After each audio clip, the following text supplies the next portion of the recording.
Hola, buenas tardes. El siguiente conferenciante es el culpable de que estemos aquí. Se llama Alejandro Borgo, es periodista, es un buen amigo de casi todos los que estamos aquí. Si ustedes no lo saben, es también un excelente músico y es el culpable de que exista una revista y el director de la revista Pensar. Alejandro nos va a hablar del verdadero desafío del pensamiento crítico. Todo tuyo.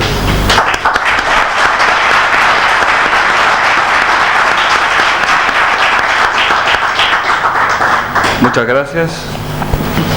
Bueno, esta es el título de la charla, si bien dijo mi amigo Luis Gámez. ¿Se ve bien? El verdadero desafío del pensamiento crítico.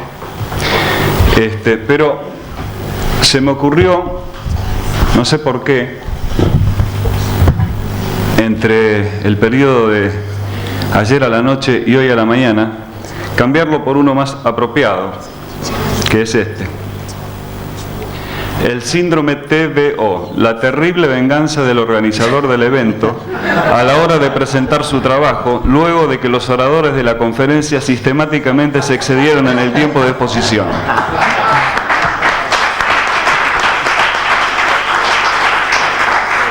Me parece que era un poco más adecuado a la situación. Ahora quiero ver quién va a ser de verdugo.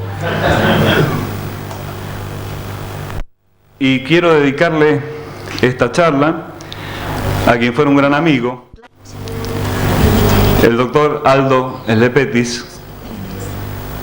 Fue un compañero que fundó con nosotros el CAIR y lamentablemente falleció. Bueno,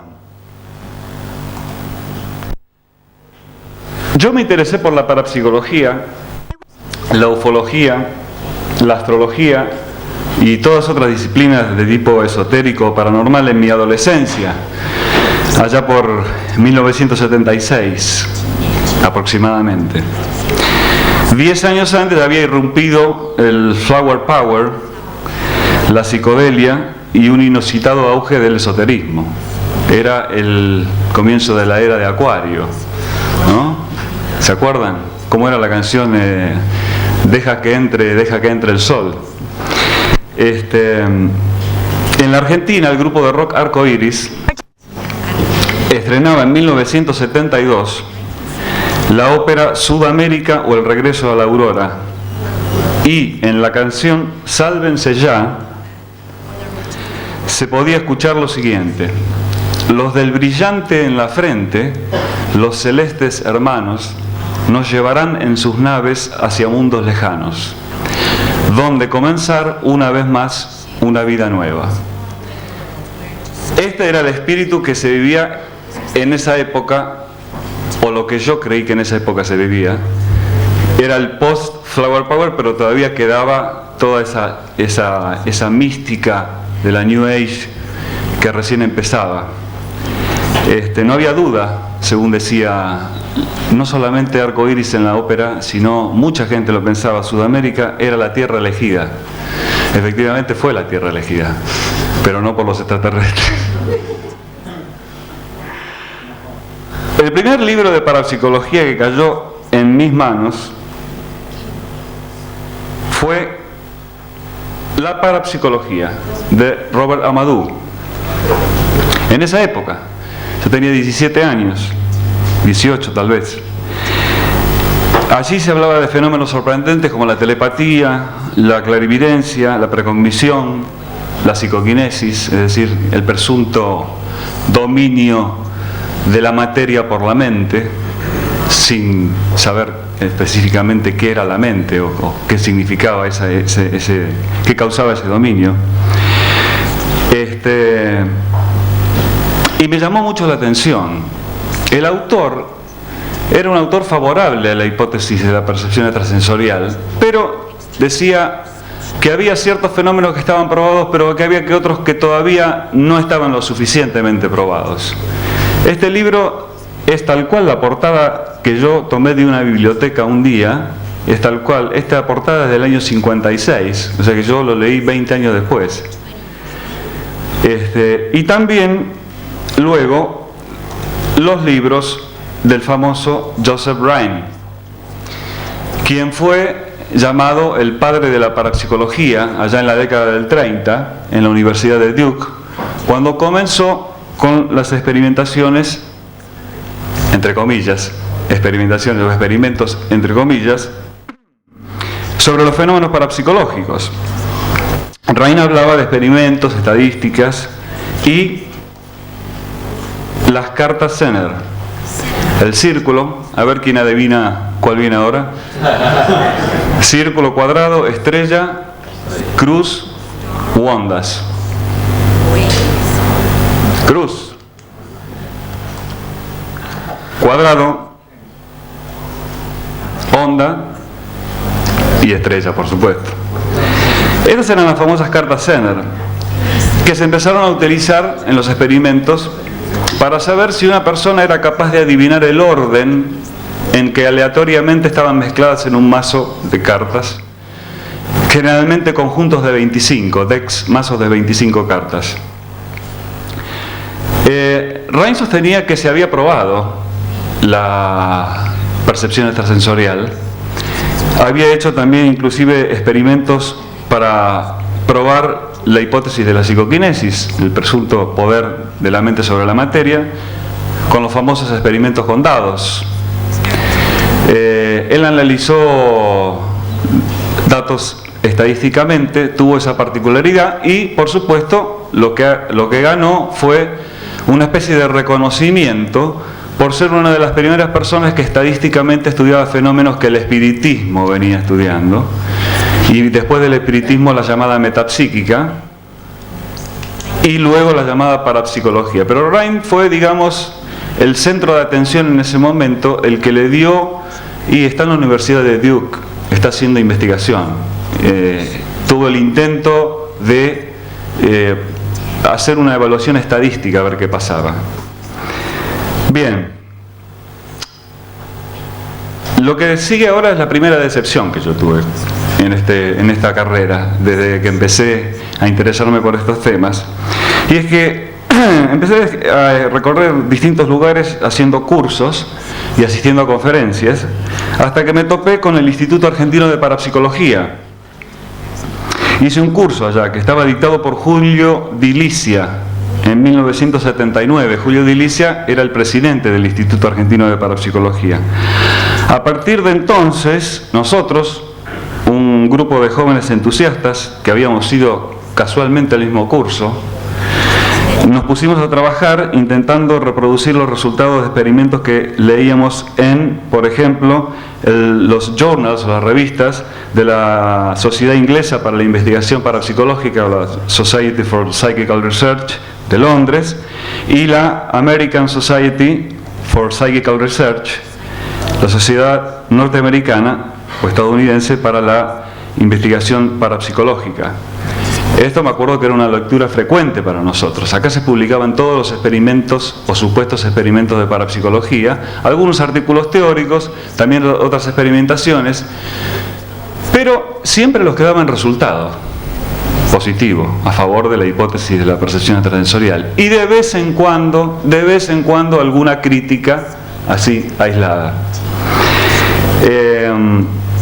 Es curioso, y siempre que tengo la oportunidad lo digo, aprendí la metodología científica haciendo experimentos de parapsicología, aunque parezca paradójico, pero puede ser. Y eso indica que no importa el tema que estemos tratando, lo que importa es la curiosidad y el método con que lo hacemos. Se puede aprender el método científico intentando estudiar el poder de los planetas sobre la conducta humana. Se puede aprender el método científico estudiando si hay viajes astrales. Aplicábamos el método científico a rajatabla. Me acuerdo que también Enrique Márquez en aquel momento estaba frecuentando el Instituto de Parapsicología y después en otros resúmenes de informes que intercambiábamos. Entrevistábamos gente que decía que experimentaba fenómenos extraños, hacíamos protocolos experimentales, diseñábamos experimentos, poníamos nuestras hipótesis a prueba, los resultados positivos se negaban a aparecer. Es decir, ¿qué hacíamos? Veíamos lo que salía publicado en los journals y decíamos, bueno, acá hay una técnica que dicen que da resultado, vamos a probarla. Y a nosotros no nos daba resultado. Entonces empezamos a recordar lo que en 1981 había dicho John Beloff, un parapsicólogo, no sé si inglés o escocés, pero bueno, estaba en Gran Bretaña, que decía, parece ser que la percepción extrasensorial existe solamente en los Estados Unidos, porque yo hasta ahora no encontré nada. Sin embargo, John Beloff era favorable a la hipótesis de la percepción extrasensorial. A nosotros nos pasaba lo mismo. Nosotros intentamos hacer todo, créanme, con la mejor buena voluntad. Hemos hecho cosas que yo les cuento a ustedes, les van a parecer increíbles. Les puedo asegurar que no era debido a la influencia de ninguna energía negativa que había resultados negativos, simplemente porque nosotros estábamos predispuestos a que la hipótesis de la percepción extrasensorial era verdadera. Yo pensaba que los fenómenos parapsicológicos existían, que había una posibilidad, o sea que no se podía decir que había una mala onda o una mala energía. Y le digo que éramos capaces de hacer cualquier cosa, y cosas en las que no cualquiera perdería el tiempo. Le voy a contar una anécdota breve. Una vuelta en 1983 en el Instituto de Parapsicología, Argentina de Parapsicología, se presentó el señor profesor José María Herrou Aragón, no sé si ustedes lo conocen, el del famoso telecomando sexual. Estaba muy serio el hombre, yo lo recibí, me acuerdo cuando abrí la puerta, y la secretaria del instituto me dijo, ahí te está esperando una persona. Entonces digo, bueno, lo voy a recibir, muy bien vestido, una seriedad absoluta. Le digo, bueno, ¿a qué se debe su visita? Yo puedo excitar mujeres a distancia. Por supuesto, y se formó una cola atrás mío de todo lo que estábamos tratando de preguntar. Enseguida, ustedes no lo van a creer, pero nosotros usamos a una mujer como las cosas que hay que declarar en una conferencia escéptica. No le dijimos nada, por supuesto. Con esto le quiero decir que no nos tomábamos a risa nada, o sea, lo investigábamos. Venía y decía, excito mujeres a distancia, yo puedo excitarlas sexualmente, ¿no? Bueno, vamos a hacer la prueba. Entonces, una mujer que estaba haciendo un curso, le dijimos, mira, estamos haciendo una experimentación en percepción extrasensorial, ¿te animarías a participar? Sí, bueno, ¿qué tengo que hacer? Por ahora nada.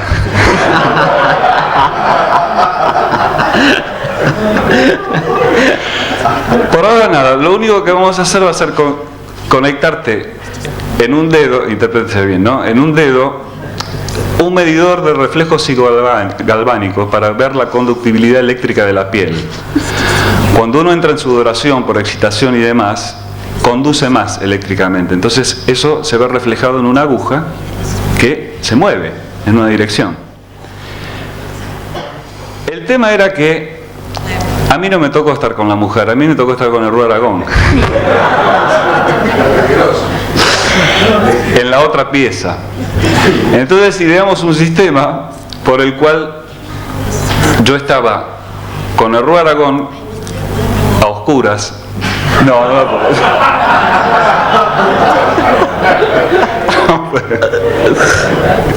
Estaba con Herrou Aragón a oscuras,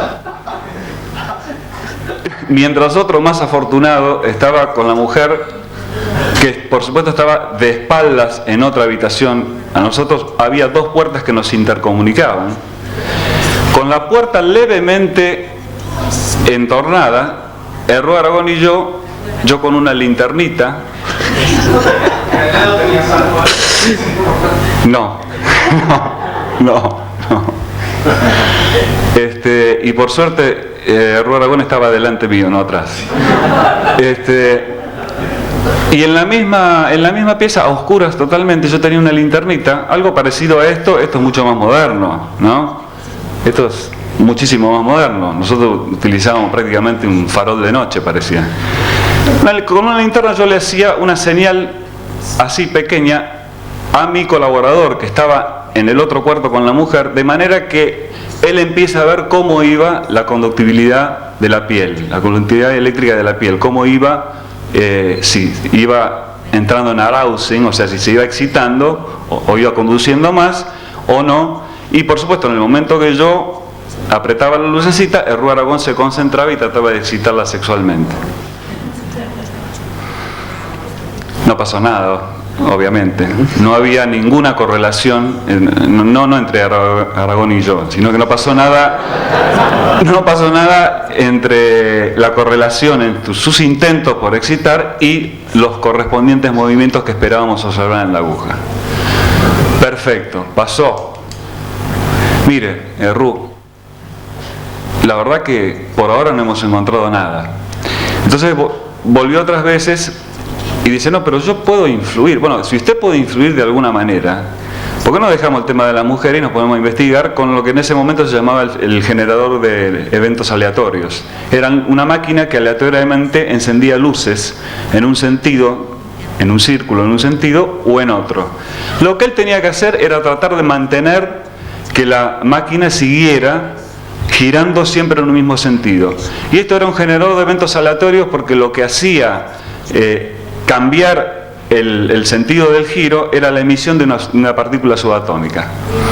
Eso lo usó mucho Schmidt, un investigador que se llamaba Schmidt. Bueno, fenómeno. Hicimos como 300 pruebas, nunca pudo pasar el azar.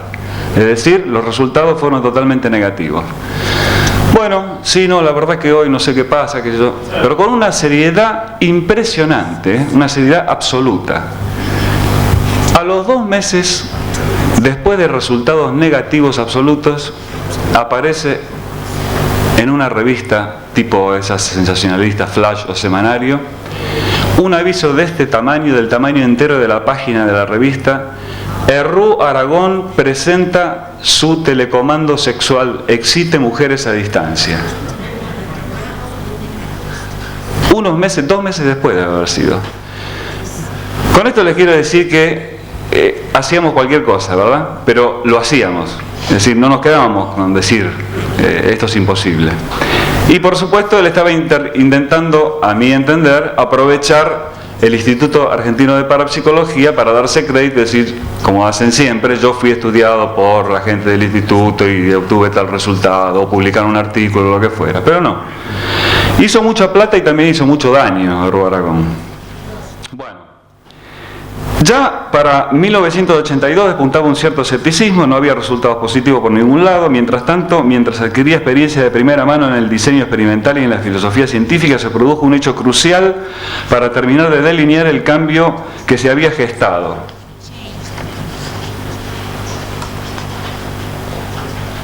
Este fue el cambio. Leí el libro ¿Por qué no soy cristiano? De Bertrand Russell. Ahora ya no era escéptico excreyente, sino que también era ateo excreyente, aunque en aquella época me llamaba agnóstico. Las creencias iban cayendo una a una y ya iba por los 22, 23 años. Hubo 2 episodios más que me prendieron la alarma en ese sentido. En el Instituto de Parapsicología también recibí una persona que en 1982, un joven, que vino a preguntar si podíamos hacer algo para encontrar a su hermano desaparecido por la dictadura militar. Ahí, ese fue un clic, me di cuenta de que esto podía ser muy peligroso, en el sentido de que uno podía consultar a una vidente, y la vidente le podía estar cobrando a una víctima, cuyo hermano había sido secuestrado por fuerzas paramilitares, y él estaba tratando de averiguar si nosotros podíamos hacer algo por él. Yo le dije que no podíamos hacer nada, que la parapsicología no había nada comprobado, que nosotros no habíamos comprobado nada. Me olvidé de decir que a Bertrand Russell, por aquella época, y anteriormente también, y todavía hoy, en realidad se lo ve de esta manera. ¿Se acuerdan lo que pasó con Bertrand Russell? Las que pasó Bertrand Russell, ¿verdad? Bueno, la primera experiencia fue con ese hermano de un desaparecido que me dio un clic. Y otra fue cuando me enteré que venía a los cursos una vidente que le confesó a un colega mío que fuerzas paramilitares iban a la casa, le desplegaban una serie de fotografías y le preguntaban quién es el terrorista. Y esta vidente señalaba quién era y lo iban a buscar y ya sabemos lo que pasaba. Esos dos ya fueron definitivos. Ahora voy a hacer una frequently asked questions, o preguntas frecuentes. No digo fact porque en inglés van a interpretar otra cosa, ¿no? Surgieron estas preguntas. ¿Por qué los videntes no fundían los casinos? ¿Por qué ponían avisos pagos en los diarios y podían atraer clientes con sus poderes? ¿Por qué los curanderos y cirujanos filipinos no trabajaban en las clínicas más prestigiosas y curaban por arte de magia y sin problemas?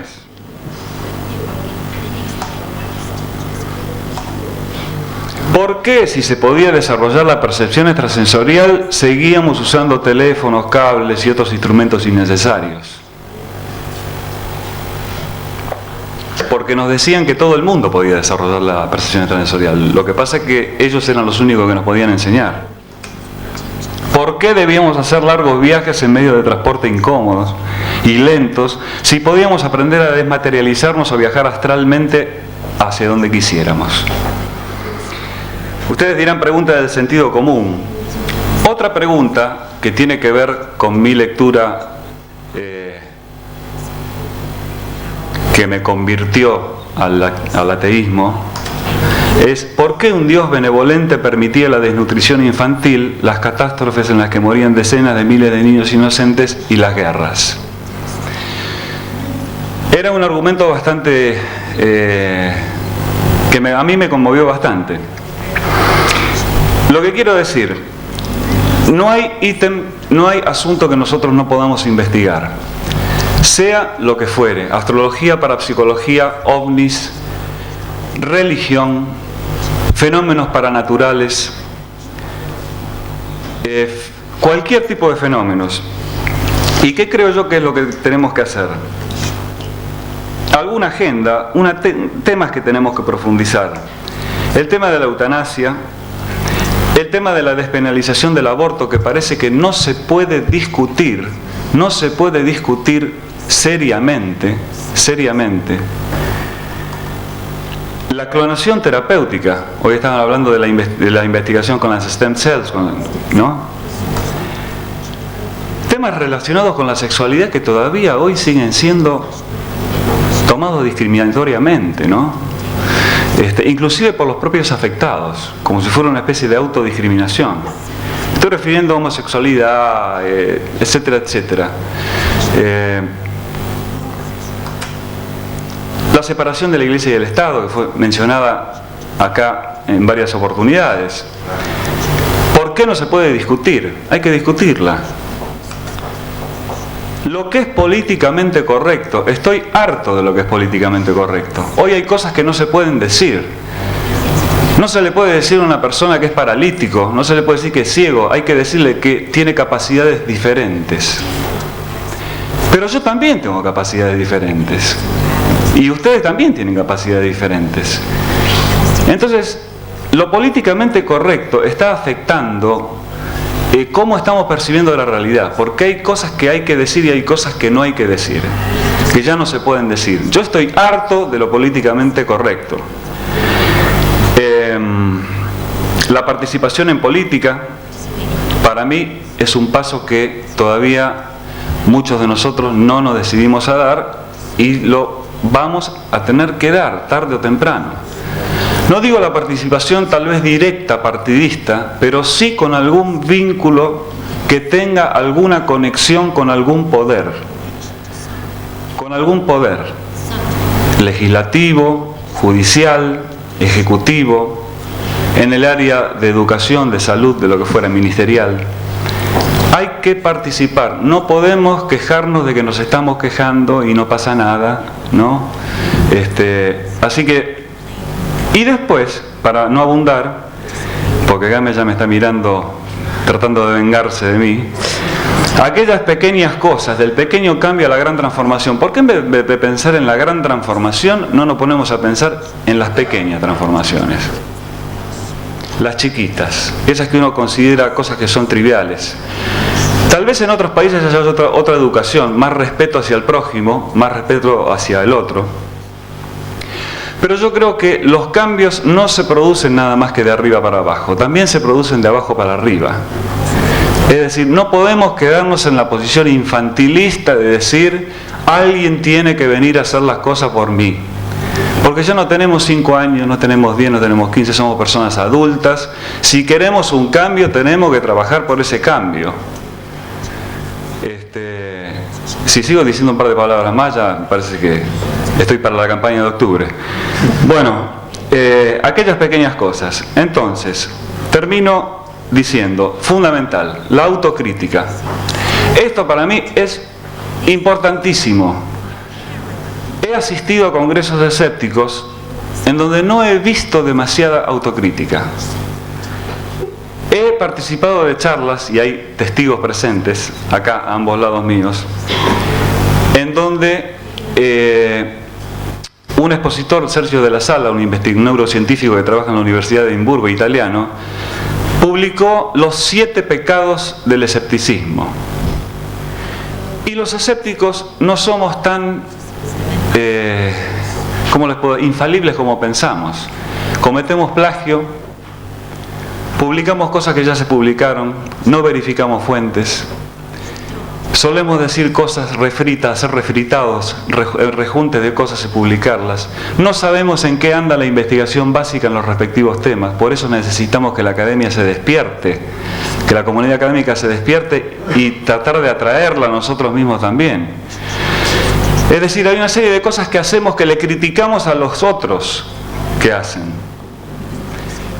Y tenemos que fijarnos primero en nosotros mismos. Entonces, un poco creo que se mencionó en alguna charla, creo que Mariano Moldes lo mencionó en un momento, fijémonos con quién estamos confrontando.